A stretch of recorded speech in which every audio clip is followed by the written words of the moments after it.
많이 더우시죠? 제가 이렇게 계속 이틀 동안 여기를 둘러보는데 본당에 모기가 꽤 많습니다. 그래서 앞으로 들어올 때 이렇게 모기가 도망가게 하는 스프레이를 입구에 한 2개를 놔두겠습니다.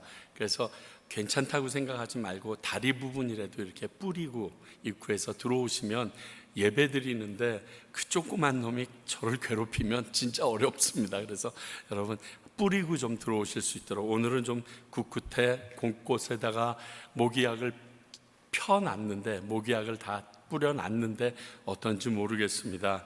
조그만 사탄의 틈도 주지 않는 게 우리에게 유익인 것 같습니다. 오늘 함께 나눌 말씀은 요한복음 7장 45절부터 8장 1절까지의 말씀입니다. 요한복음 7장 45절부터 8장 1절까지의 말씀입니다. 저와 여러분들이 한 절씩 교독하도록 하겠습니다. 먼저 제가 읽습니다. 아랫사람들이 제사장들과 바리새인들에게로 오니 그들이 묻되 어찌하여 잡아오지 아니하였느냐? 아랫사람들이 대답하되 그 사람이 말하는 것처럼 말한 사람은 이때까지 없었나이다 하니 바리새인들이 대답하되 너희도 미혹되었느냐? 당국자들이나 바리새인 중에 그를 믿는 자가 있느냐? 율법을 알지 못하는 이 무리는 저주를 받은 자로다. 그 중에 한 사람 곧 전에 예수께 왔던 니고데모가 그들에게 말하되 우리 율법은 사람의 말을 듣고 그 행한 것을 알기 전에 심판하느냐? 그들이 대답하여 이르되 너희도 갈릴리에서 왔느냐? 찾아보라. 갈릴리에서는 선지자가 나지 못하느니라 하였더라. 다 각각 집으로 돌아가고 예수는 감람산으로 가시니라. 아멘. 우리는 지금 초막절 큰 대절개의 마지막에 나는 샘솟는 샘물이다. 내게는 영생의 생명수가 있다. 내게 와서 마시는 자는 영원히 목마르지 않을 거라고 외치는 그 마지막 예수님의 모습을 봤습니다. 예수님께서 예루살렘에서 이곳저곳에서 말씀을 가리키면서 행적을 보이셨는데 그 모습으로 말미암아 그곳에 있던 유대인들에게 예수님이 논쟁거리가 된 것입니다. 그래서 급기야는 그 예수님을 잡아 죽이기로 결정하고 아랫사람들을 내려보낸 무리들도 있습니다. 오늘 말씀은 그런 상황에서 예수를 잡아오지 못한 대제사장들과 바리새인들이 그 아랫사람들의 고백과 그리고 니고데모의 항변을 듣는 내용이 오늘 말씀에 적혀 있습니다. 오늘 말씀에 등장하는 무리는 예수님에게 대적했던 무리들, 다시 말하면 대제사장들과 바리새인들의 모습과 예수님에 대하여 우호적인 사람들이었던 아랫사람과 니고데모의 대화가 나오는데 이 말씀을 통해 이 두 무리에게는 어떤 차이가 있는지, 그렇다면 나는 과연 예수님을 믿는다고 하지만 이 두 무리 중에 어떤 무리에 속하는지 그 모습들을 살펴보면서 확인받아 보려고 합니다. 먼저 예수님을 대적하는 사람들을 소개합니다. 한마디로 얘기하면 오늘 써 있는 것처럼 먼저 예수님을 잡아 죽이려고 했던 대제사장들과 바리새인들을 말합니다. 다른 말로 하게 되면 예수님 당시에 종교적 기득권자들입니다. 그들의 기득권이 얼마나 컸냐면 아시는 것처럼 대제사장은 한 사람이어야 맞습니다. 그러나 예수님 당시에는 두 사람의 제사장들이 대제사장이 돼서 서로 사위랑 무슨 이런 관계라고 얘기하긴 하는데 이러한 안 좋은 권력의 모습이, 권력을 탐하는 모습들이 있어서 대제사장까지도 들이라는 복수를 써야 될 정도로 당시의 기득권 종교층이 가지고 있었던 욕심과 자리에 대한 탐하는 마음을 엿볼 수 있습니다. 자, 이들이 뭐라고 말하냐면 47절과 49절에 미혹되었다고 말합니다. 야, 너 예수님의 말에 미혹됐냐? 그리고 야, 너희들이 율법을 몰라서 그래. 율법을 모르는 너희들은 저주받을지어다 라고 이 두 가지의 악담을 쏟아 붓습니다. 자, 그래서 제가 한번 묵상해 봤습니다.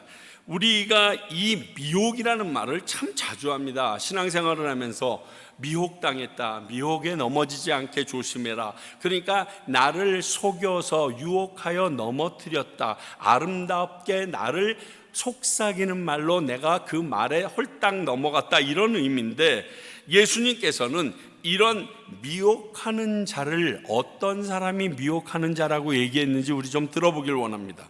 요한 2서 1장 7절입니다. 요한 2서 1장 7절. 미혹자는 자가 세상에 많이 나왔나니, 즉 예수님 때로서부터 지금의 말세에 이르기까지 미혹하는 자가 세상에 많이 나온답니다. 이는 예수 그리스도께서 육체로 오심을 부인하는 자라. 이런 자가 미혹하는 자요 적 그리스도다.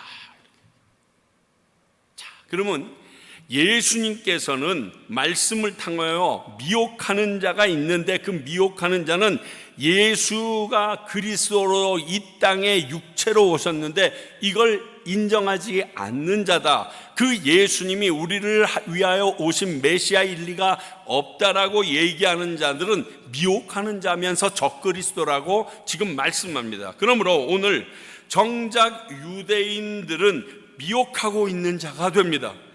예수님이 그리스도이심을 부인하는 대제사장과 바리새인들이요, 미혹하는 자의 진짜 원래의 모습이라는 것을 우리는 알 수 있어야 됩니다. 그럼에도 불구하고 예수님을 오히려 사람을 미혹하는 자라고 말하고 있습니다.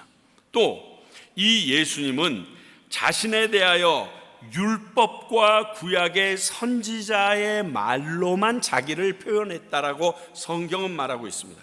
누가복음 24장 27절.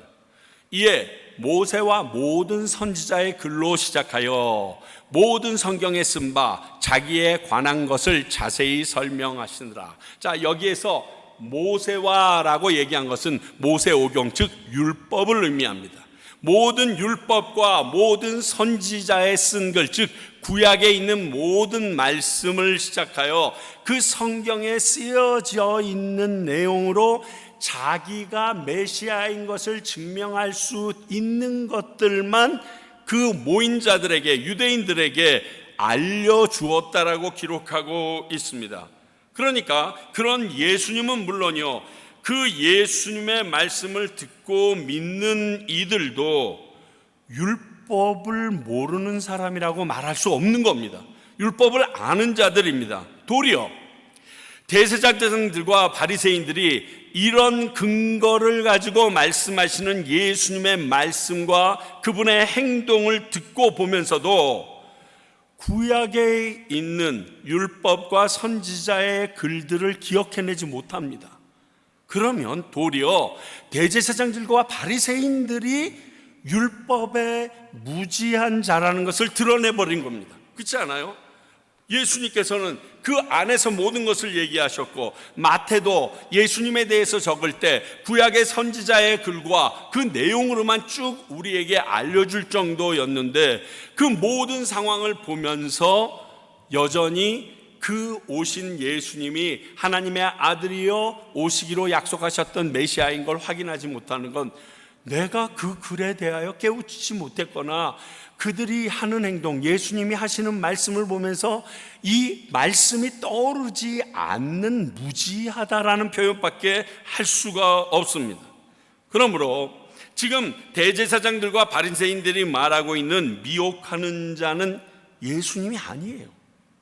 또 율법을 제대로 알지 못해서 저주받을 자라고 지금 저주를 퍼붓은 그 사람은요, 오히려 대제사장들과 바리새인들이 되고 있다는 사실을 우리는 확인을 통하여 볼 수 있습니다. 그러면 이들이 왜 이렇게 했는가? 이것은 지난 시간에도 저희가 나눴지만 자기 선입견에 근거한 비난이었기 때문에 그래요. 내가 알고 있는 잘못된 사실에 입각한 비난이었기 때문에 그렇습니다. 여러분, 요즘 가짜뉴스라는 게 너무너무 많이 돌잖아요. 근데 그 가짜뉴스가 내가 유튜브나 누구의 소식을 들었지만 그 사람의 말이 진실이라는 사실을 확인하고 얘기하시나요? 그렇게 하고 얘기하는 사람들은 거의 보지 못했어요. 그냥 그분이 갖고 있는 스펙이나 그분이 지금 어떤 위치에 있는 사람이니까 그 사람이라면 그렇게 하겠지라고만 얘기를 했지, 그 사람이 그 모든 것을 논문이나 모든 결과를 가지고서 우리에게 얘기하는 것들은 거의 제가 보지를 못합니다. 그럴 필요도 없고요. 그런데 우리는 그걸 덜커덕 믿습니다. 그때 우리에게 어떠한 잘못이 따라오게 되냐면, 말한 사람이 자기가 생각한 바대로 근거가 없는 것을 얘기할 때 우리는 거짓을 얘기하면서 참인 줄 착각하게 되는 겁니다. 그 일이 오늘 대제사장들과 바리새인들에게도 있었다는 겁니다. 우리 지난주 봤듯이 예수님은 다윗의 자손인 요셉의 아들로 태어납니다. 그러니까 다윗의 자손 맞습니다. 뿐만이 아니라 그가 나사렛에서 자라고 컸지만 이 예수님이 태어나시는 그 시점에는 인구조사 때문에 다윗의 동네 베들레헴에까지 가서 미가서가 말한 그곳에서 그날 아기를 낳고 돌아오셨다는 사실을 성경은 기록하고 있고 우리도 잘 알고 있습니다. 그러므로 그들이 예수님이 갈릴리 출신이기 때문에 갈릴리에서 났다라고 생각하고 말하는 이 모든 일들이 잘못된 거리라는 겁니다. 거기다가 갈릴리에서 선지자가 나오지 못한다는 이 말, 성경에 아무데도 쓰여 있지 않습니다. 성경에 아무것도 없습니다. 그리고 확인된 사실도 아닙니다. 도리어 이 말이 거짓이라는 사실은 확인할 수 있습니다. 자, 일례로 예수님께서 공생의 마지막에 오면 바리새인과 서기관들이 뭘 얘기합니까? 그렇게 많은 기적을 보였는데 우리에게 표적을 더 보여달라고 합니다. 그때 뭐라고 얘기하십니까? 내가 너희에게 보여줄 것은 요나의 표적밖에 없다라고 얘기를 하십니다. 이 말은 당시에 살고 있는 유대인들이나 서기관들에 이르기까지 요나라는 선지자에 대해서 잘 알고 있기 때문에 그 요나 선지자에 대하여 이야기를 하면서 그가 보여준 기적밖에 보여줄 수 없다라고 은유적으로 말씀하신 겁니다. 그래서 요나 선지자에 대해서 한번 살펴보려고 합니다. 잘 아는 것처럼 요나서 1장 1절을 보게 되면 여호와의 말씀이 아미떼의 아들 요나에게 임하니라 이르시되, 그리고서 요나서가 쫙 시작되고 우리가 아는 것처럼 니느웨가 멸망하지 않는 일, 박농쿨 사건으로 맞춰지는 미완성 같은 요나서가 끝납니다. 그런데 열왕기하 14장 25절은 이렇게 소개합니다.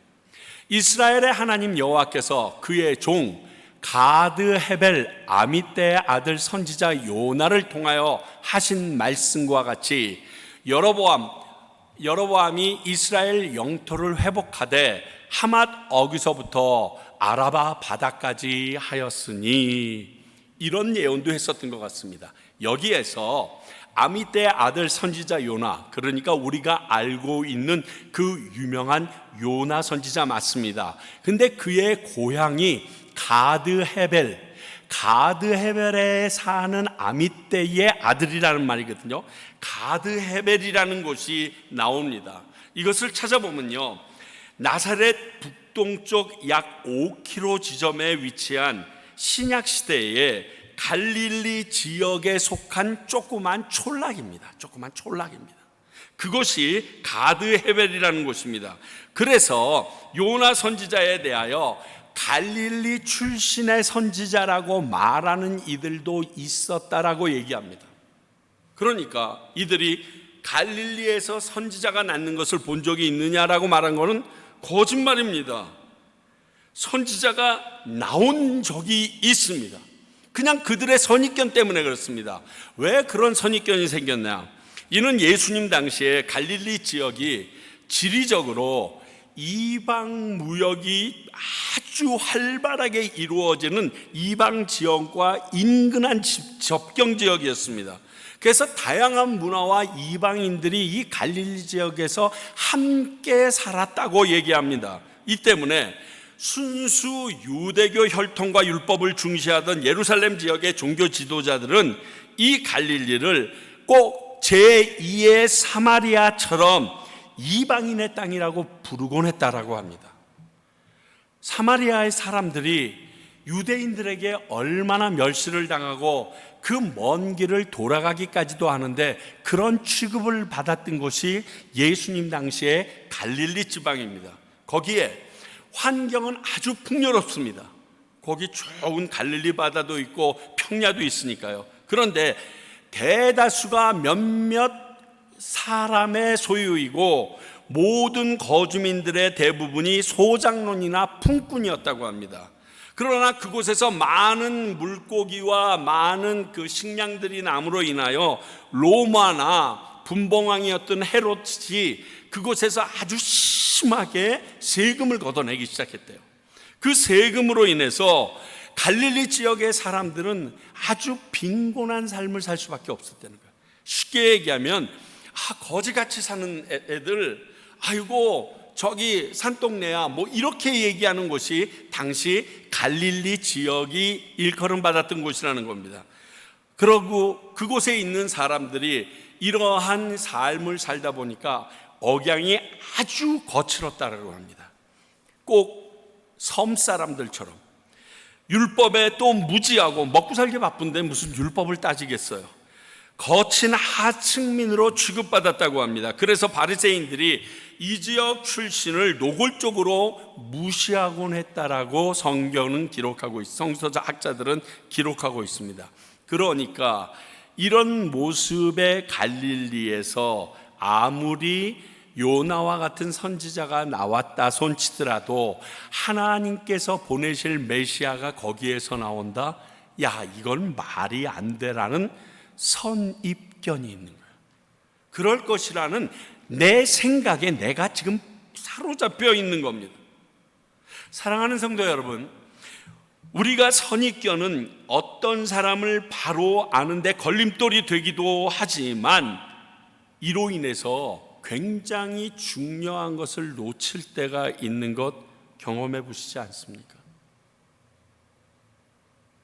저는 스펙, 이력서 내는 것에 대하여 나쁘다고 얘기하지 않습니다. 왜냐하면 알지 못하는 사람을 최소한 알 수 있는 어떠한 방편이기 때문에.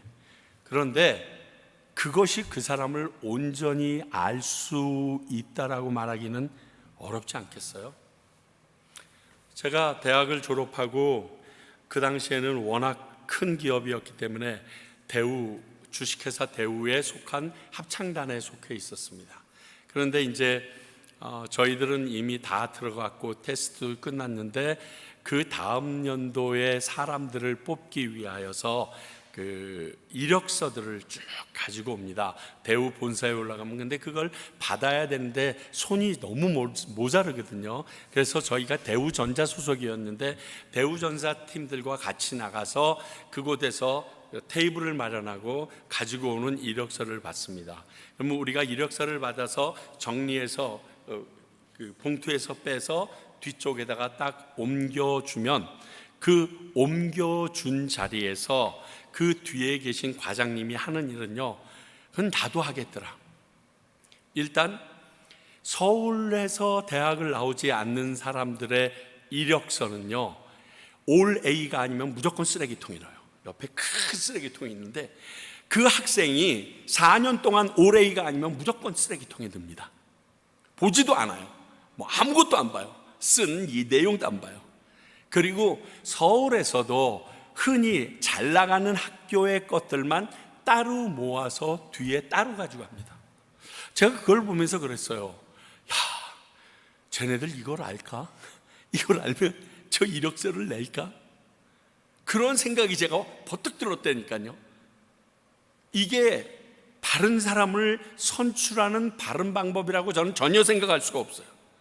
특히 교회에서 사역자를 뽑을 때 어쩔 수 없어서 그렇게 하지만 그 이력서를 통하여서, 자기소개서를 통하여서 그 사람이 어떤 사람인지 찾아내는 건 너무 힘들어요. 이런 말 많이 하잖아요. 살아봐야 알지. 살아봐야 알지.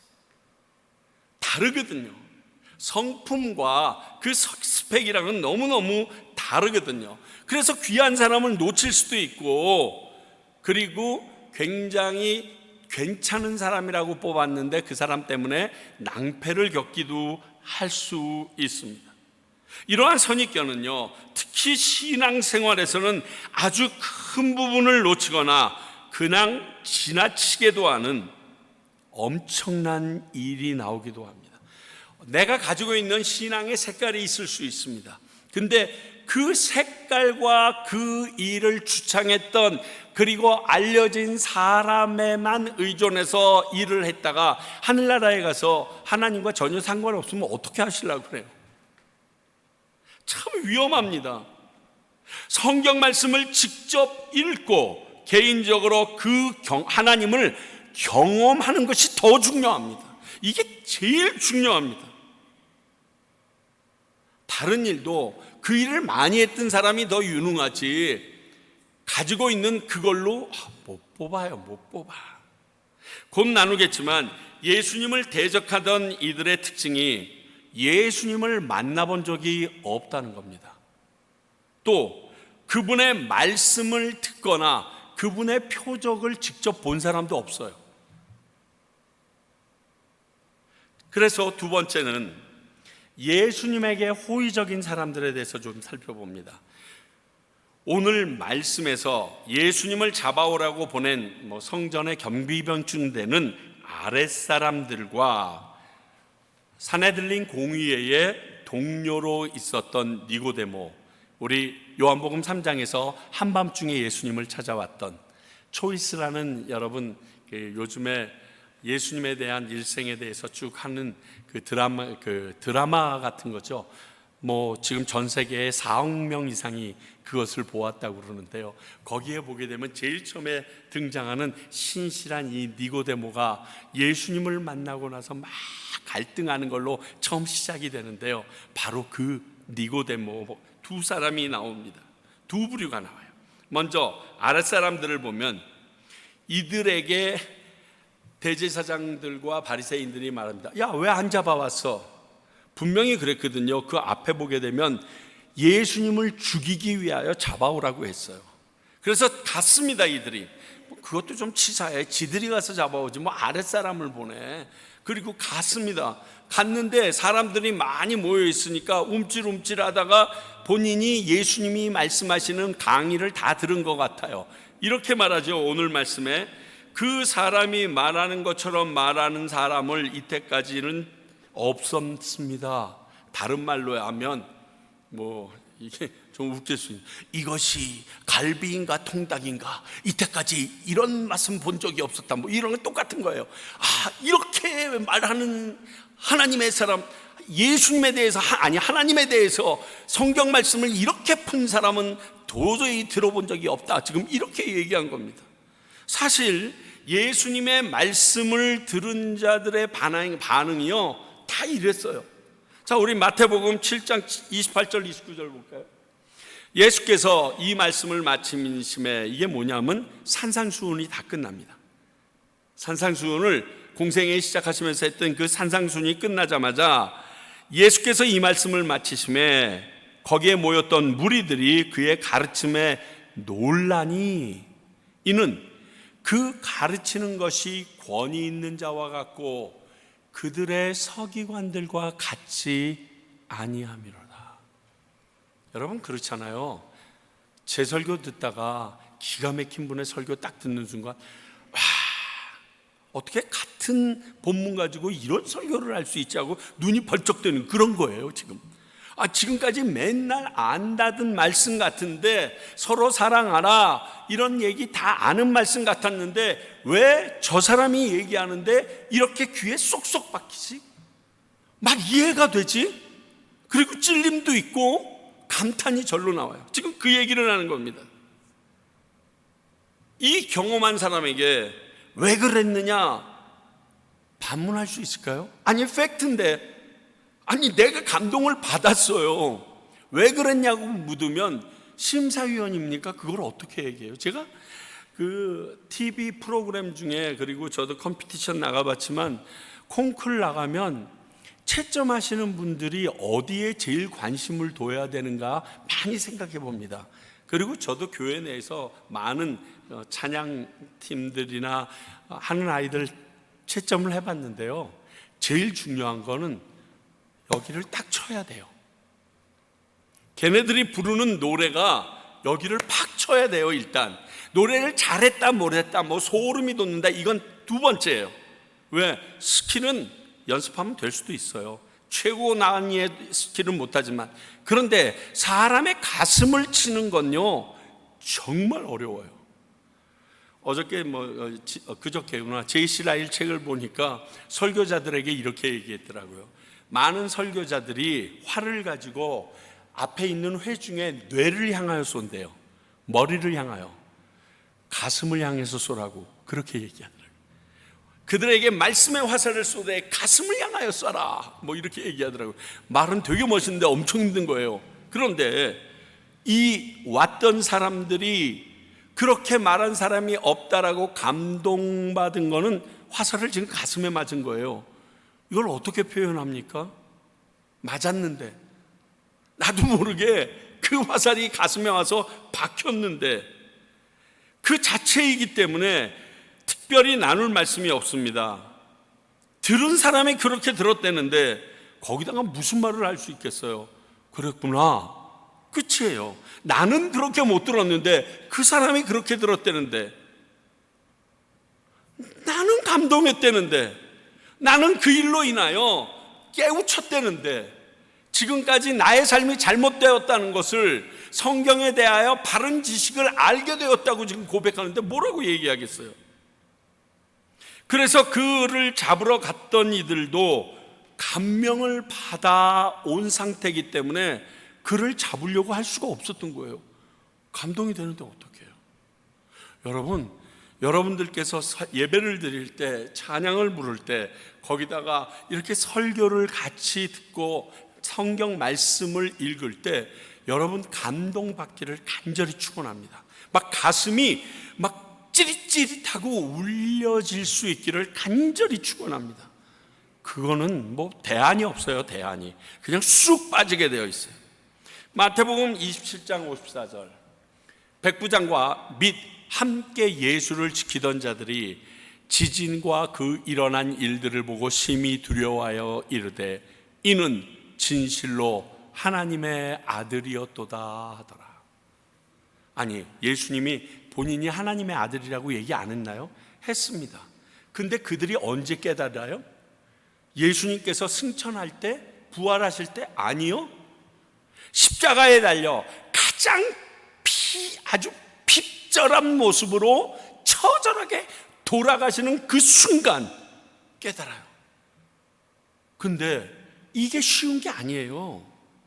많은 사람들에게 박수 받고 5천 명을 먹이고 이럴 때 이는 진실로 하나님의 아들이여라고 얘기하는 건 쉬운데, 그가 죽는 그 순간 그 주변에 일어나는 많은 사건과 그런 말을 하면서 죽어가는 예수님을 보면서 하나님의 아들이었구나라고 고백하는 건요, 이건 사람의 말로 표현할 수 없는 그의 가슴에 쏘아진 성령의 놀라운 화살 같은 거예요. 그게 꽉 들이박힌 거예요.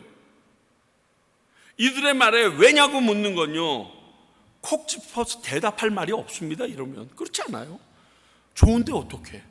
너무 은혜 들었는데 정말 미치는 줄 알았어. 뭐지? 왜 이러지? 막 스물스물 어떡할 줄 모르겠어. 예수님을 처음 만났던 사람들이 간증을 할 때 보게 되면 괜히 교회 들어가서 가기 싫어서, 그것도 억지로 끌려가다시피, 그리고 겨우겨우 쫓아가서 앉았는데 찬양이 시작되면서 나도 모르게 정말 옆에 사람이 보기 민망할 정도로 울었다는 사람이 엄청 많습니다. 자, 그거 설명돼요? 거꾸로 저렇게 똑똑하고 성경을 저렇게 많이 읽고 교회에 저렇게 열심인데 설교 들을 때마다 감동을 못 받는 거 설명돼요? 똑같은 거예요. 제가요, 미국의 시애틀에서 권준 목사님과 함께 그 형제교회를 섬겼던 적이 아주 한 6개월 정도 있었어요. 그때 어떤 분의 아드님이 테니스 코치를 하고 있어서 그분을 이렇게 만나러 갔다가 우연히 마이클 창이라는 테니스 선수, 대만 선수였나? 그 선수를 거기에 굉장한 크리스찬이더라고요. 몰랐는데 거기에서 코트에서 테니스 치는 것을 보게 됐어요. 아니 보세요, 이렇게 코트 하나에 여기에서 저기로 넘겼다 그거 받아내는 건데 뭐가 어렵다고 그럴까? 그런데 진짜 그 코치 선생님과 마이클 창이 시합을 하는데요, 이쪽에서 쭉 들어서 탁 치는 순간 빵 소리 나고 퍽 소리 나고 끝나요. 얼마나 빠른지 제 눈이 못 따라가겠어요. 어디로 간 거예요, 공이? 계속 치는데 치는 내내 얼마나 빠른지 저기서 친 건 알았어. 퍽 한데 없어졌어. 이쪽에서 팍 벌써 소리 나서 어딘가 쑥 굴러가 버려요. 그러면서 제가 야, 이게 세계 일이 아무나 하는 거 아니구나. 프로 아무나 하는 거 아니구나. 뭐 그 속도가 220km가 넘는다는데 야, 저거 맞으면 죽겠구나 하는 생각이 진짜 들더라고요. 최경주 선수가 그린스보로 왔다고 목사님 한번 꼭 자기 게임 때 오라고 그래서 티켓을 받아, 그렇게 비싼지도 몰랐죠.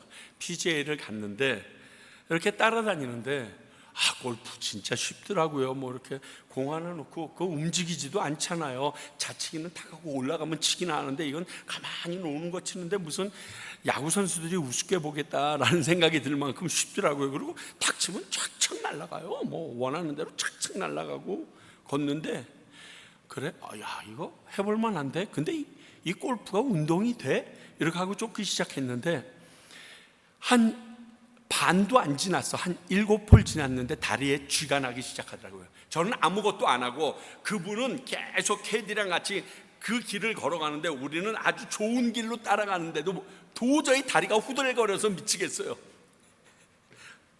저번에 왔을 때 내가요, 그날 목사님 딱 보니까 아이고 10홀 가기 전에 주저앉겠다. 골프 치는 사람이 절 보면서 제 얼굴이 하얘져가지고 걱정하고 있었대요. 그 말을 들으니까 되게 민망하더라고요. 그리고 나서 제가 직접 골프를 쳐보니까요, 골프는 사람이 할 운동이 아니에요. 너무 힘들어요. 너무 어려워요. 해도 안 돼요. 그만큼 거기에 미칠 마음도 없지만 너무 어려운 거를 깨달아요. 여러분, 직접 예수님의 권위 있는 말씀을 듣고 그분의 행동과 표적을 경험한 아랫사람들의 말은 다른 걸로 증명할 필요가 없어요. 할 수가 없어요. 보지 못하면요, 아무리 설명해도 몰라요. 오늘 아랫사람들이 예수님의 말씀을 듣고 이렇게 말합니다. 이렇게 말한 사람은 본 적이 없습니다. 당신들의 설교도 내가 다 들어봤는데 레벨이 달라. 지금 이렇게. 두 번째는 51절에 니고데모가 나옵니다. 니고데모는 지금 예수님을 잡아오라고 말했던 사내들린 공의회의 동료입니다. 그리고 율법의 수호자라고 자처하는 사람들입니다. 그래서 니고데모가 다른 말은 못하고 이렇게 얘기합니다. 율법대로 처리해야 될 거 아니오. 율법에서도 그 사람의 말을 들어보고 그것을 판단해서 가리라고 했는데 그 사람의 말도 들어보지 않고 우리가 잡아서 죽이려고 한다, 잡아온다, 이게 말이 돼요? 지금 그렇게 말했습니다. 자, 신명기 1장 16절에 말합니다. 내가 그때에 너희의 재판장들에게 명하여 이르기를, 이게 뭐냐면 모세가 혼자서 재판하다가 너무 지쳐서 그 장인 이드로의 말에 따라서 50부장, 100부장, 10부장을 세워서 그들에게 이렇게 맡기면서 하는 말입니다. 그러면서 재판장들에게 명하여 이르기를, 너희가 너희의 형제 중에서 송사를 들을 때에 송사를 먼저 들어야 됩니다. 그 사람이 왜 그런 행동을 했고 자기들의 이유와 모든 것을 말할 수 있도록 해줘야 됩니다. 쌍방간의 공정한 판결을 할 것이며 그들 중에 있는 타국인에게도, 이방인이라고 하더라도 그 사람에게도 똑같이 적용해서 불평등함이 없도록 하라가 율법의 제일 처음에 나오는 내용이에요. 그러니까 이 내용을 니고데모가 얘기한 거예요. 그 사람이 뭐 저주받을 사람이든 그건 잘 모르겠는데 그 사람에 대하여 무슨 말을 했는지 좀 들어봐야 되지 않느냐? 그래서 우리가 처리해야 되지 않느냐? 더군다나 진실도 아닌 선입견을 들이대면서 너도 갈릴리에 왔느냐? 막 윽박지르기 시작합니다. 그러면서 갈릴리의 선지자가 언제 났어? 났는데? 그리고 하물며 예수님은 갈릴리에서 난 사람도 아닌데? 논쟁도 싸움도 될 만하고 될 만한 사람이랑 하는 거예요. 아무것도 모르는데 그 사람이랑 무슨 논쟁을 해요? 이미 자기 고집과 엉터리 선입견으로 무장하고 있는 상대, 그렇다면요, 상종하지 않고 피하라고 성경에도 기록하고 있어요. 마태복음 7장 6절, 거룩한 것을 개에게 주지 말며 너희 진주를 돼지 앞에 던지지 말라. 그들이 그것을 발로 밟고 돌이켜 너희를 찢어 상하게 할까 염려하라. 이건요, 예수님이 하신 말씀인데 당시의 격언으로 모든 팔레스티나인 사람들이 다 아는 말이에요. 그렇잖아요. 돼지한테 진주를 줬는데 먹을 만하지 않으니까 화내서 도리어 사람을 해칠 수도 있다는 거예요. 그러니까 알아들을 만한 사람한테 얘기하고 아니면 피해버려라 그럽니다. 그러면서 율법을 모르는 저주받을 자라는 말을 하는 것을 보면 스스로가 저주받을 자라고 알려주려고 하는 건지 되게 답답할 뿐입니다. 오늘 말씀에서 보면 예수님에게 적대적인 사람과 호의적인 사람의 차이는요, 율법을 아는 유무도 아니고요, 지식의 차이는 더더욱 아니고요, 권력이나 세상의 지위적 차이도 아니고요, 오직 하나, 그 사람이 직접 예수님의 말을 들은 적이 있거나 예수님이 한 일을 보거나 경험한 적이 있느냐 없느냐가 이 둘 사이를 가르고 있어요.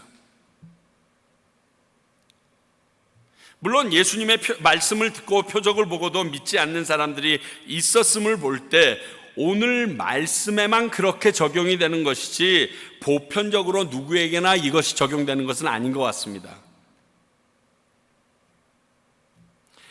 앞에서 예수님이 행하신 표적을 보고 유대인들이 한 말이 있습니다. 요한복음 7장에 31절 볼까요? 무리 중에 많은 사람이 예수를 믿고 말하되 그리스도께서 오실지라도 그 행하실 표적이 이 사람이 행한 것보다 더 많으랴? 지금 그들이 직접 경험하고 한 말이에요. 예수님과 함께 공생의 기간을 함께 보냈던 요한 사도가 마지막 요한복음 21장의 25절에서 이렇게 토로합니다. 예수께서 행하신 일이 죄송합니다. 이 외에도 많으니 만일 낱낱이 기록한다면 이 세상이라도 이 기록된 책을 두기에 부족할 줄 아노라. 이건 확실히 과장법입니다.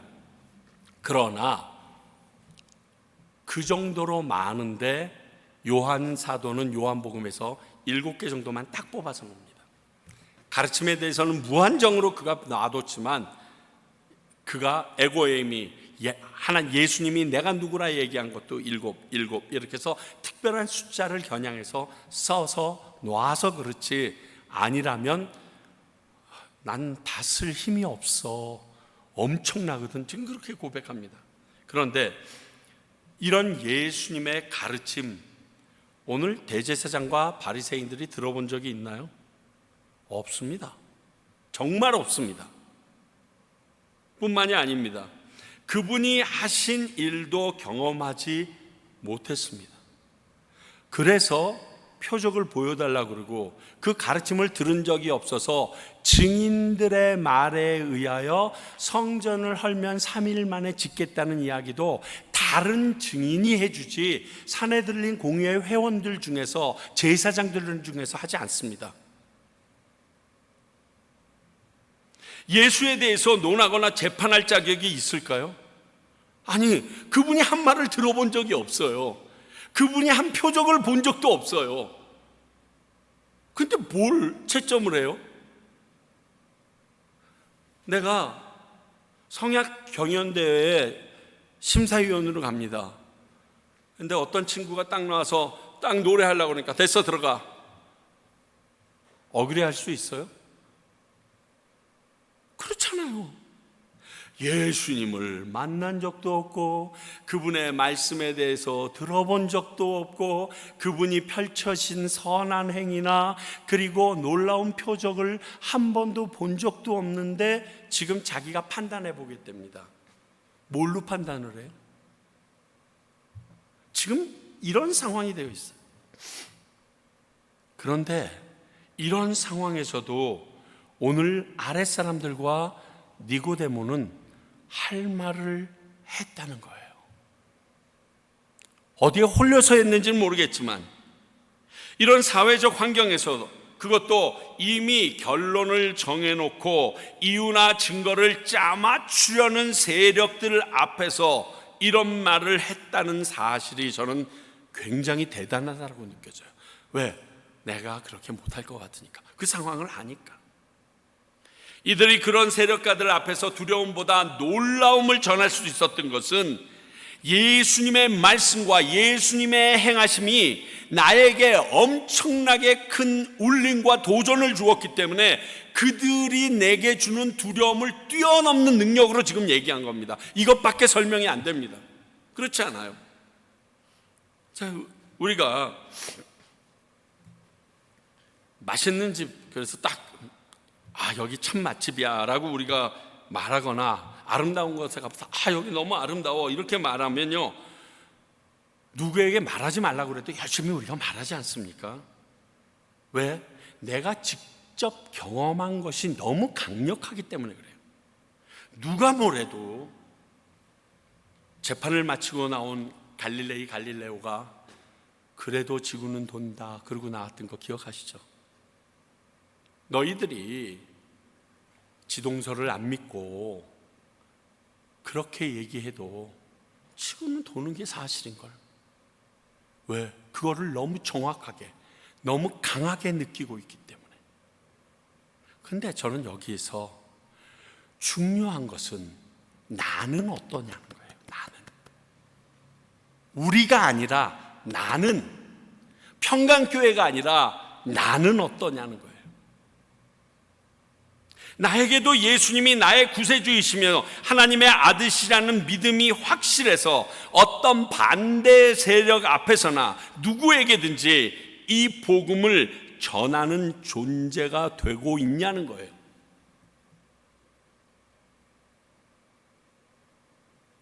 그렇게 되기 위해서는 우리는 먼저 예수님을 인격적으로 만나야만 합니다. 예수님을 만나지 않으면 불가능합니다. 누구처럼 기적 가운데 만날 수도 있겠지만 오늘 나오는 아랫사람들처럼 예수님의 말씀을 통하여 그분을 충분히 경험할 수 있습니다. 들음에서 믿음이 난다라고 말씀하셨는데 나 역시 다른 사람에게 복음을 들려줄 수 있는 매개체로 예수님의 증인으로서 감당할 수 있는 삶은 하나님께서 우리에게 전해주신 말씀 속에서 그분을 만남으로 가능해질 수 있다는 거예요. 그러므로 예수님을 인격적으로 만나려면 성경 말씀 읽어야죠. 그게 제일 중요한 키예요. 누가 이랬대 뭐 이러다가 번쩍 사도 바울 이랬는데 나는 뭔가 그러지 마시고요. 여러분들에게 말씀으로 만나주시려고 기다리시는 그 말씀 속으로 들어가세요. 우리의 삶 자체가 예수님 편에 서기 위해서 한 번이라도 더 말씀을 읽어야 되는 거예요. 더 많은 예배를 드려야 돼요. 왜? 예배의 목적이 하나님과의 만남이잖아요. 그분을 만나기 위해서 우리는 이러한 노력을 해야만 합니다. 하지 않고 누가 그랬대더란다, 저 사람이 이런 간증을 했대래, 이런 책이 있더라더라, 이걸로가 아니라요, 내가 직접적인 하나님의 말씀, 예수 그리스도의 가르침을 보고 듣고 그 안에서 그분을 경험하면서 그 내용이 너무 커서 내가 지금까지 알고 있던 세상의 어떠한 사실보다도, 어떠한 가르침과 지적인 능력보다도 이것이 더 크다고 느껴서 멍하니 쫓아갔던 아랫사람들이 내가 되어야 하지 않습니까? 그렇지 않으면 불가능해져요.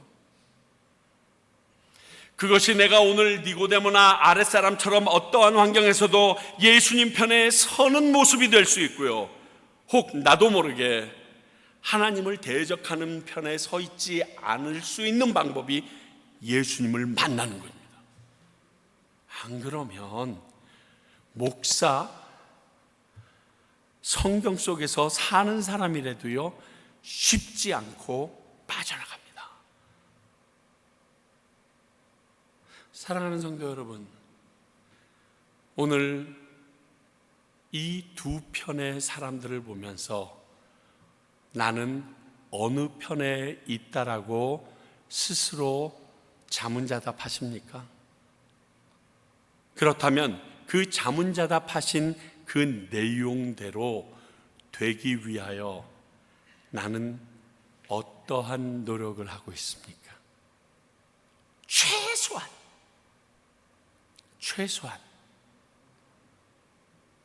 기도는 하고 계십니까?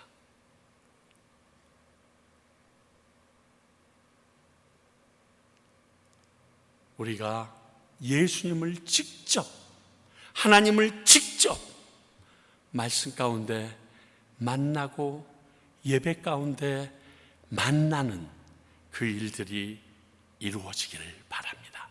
기도하겠습니다. 하나님 아버지, 오늘 두 부류의 사람들을 보면서 내가 원하는 부류가 있지만 과연 나는 그 부류에 속할 수 있는가? 그리고 그 예수님을 전하는 증인으로 삶을 살 수 있는가 생각해 보았습니다. 아버지, 우리가 주님을 만날 수 있도록 우리에게 주어진 모든 기회를 활용하게 하여 주시고 그 안에서 만나주시는 예수님을 보게 하여 주시옵소서. 그리하여 내가 만난 그 예수님을 오늘 이들처럼 옹호하며 전하는 나의 삶이 되도록 도와주시옵소서. 지금은 우리 주 예수 그리스도의 은혜와 하나님의 크신 사랑과 성령님의 말씀이 기억나서 하나님이 살아계심을 느끼게 하심이 오늘 하나님을 인격적으로 만나고 그분 편에 서기를 원하는 주님의 귀한 백성들과 하나님께서 그러한 사람들을 위하여 30여 년 전에 세워준 평강교회와 또 그 말씀을 믿기에 증인으로서 이 지역 저 지역에 있는 믿지 않은 영혼들에게 나가시는 선교사님들 가운데 이제로부터 영원히 함께 하시기를 간절히 축원하옵나이다. 아멘.